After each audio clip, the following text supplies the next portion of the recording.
Hey, what is up, everybody? This is Stevie Breach coming to you here today from the WWE Super Showdown in Australia. We had AJ Styles beat Samoa Joe to keep that WWE Championship around his waist. Then we also had Daniel Bryan pinning The Miz to become the #1 contender at the Crown Jewel pay-per-view in Saudi Arabia.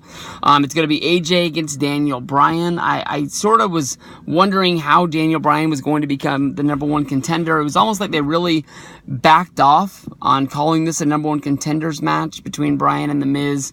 I didn't know if maybe they were going to give him a title shot on SmackDown at the Crown Jewel show, or maybe make it a big deal and give it to him at Survivor Series. There is a couple different ways that I could see this panning out.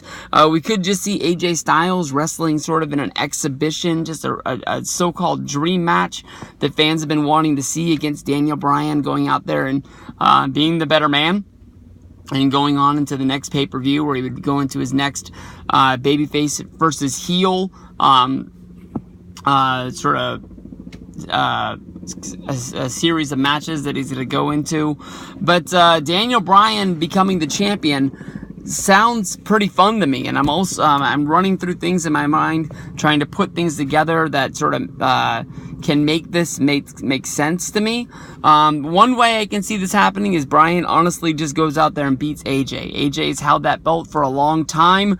Daniel Bryan, a big fan favorite. I think that if they were going to have Bryan win the championship, just straight up, they would do it on a bigger stage here in the United States, where you get a guaranteed yes, big, huge pop like he did at WrestleMania 30.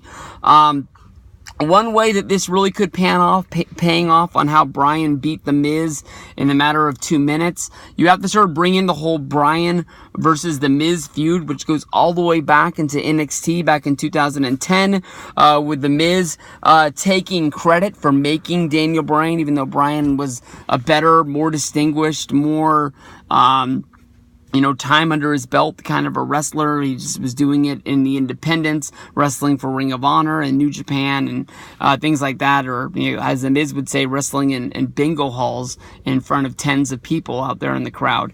But if The Miz was to come down during the match, he could basically set himself up to where he helps Daniel Bryan beat AJ Styles, and then is able to use that over Daniel Bryan's head to bring him back for another series of matches of Bryan versus Miz for the championship, with basically Daniel Bryan having to prove that the reason he won the championship was not because of The Miz. It was not because of The Miz training him and being his pro back in the days of NXT. So it's almost like The Miz becomes like the guy dangling the strings of the puppet that is Daniel Bryan. So in my mind, that is a storyline that really makes sense. So let me know what you guys think about that. This is kind of a short little 3-minute video here, but Styles versus Bryan, it's going to be coming down to you the first week of November 2nd. This is Crown Jewel from Saudi Arabia. This should be a good show, so we'll see what goes on with this one down the road. Peace out, everybody.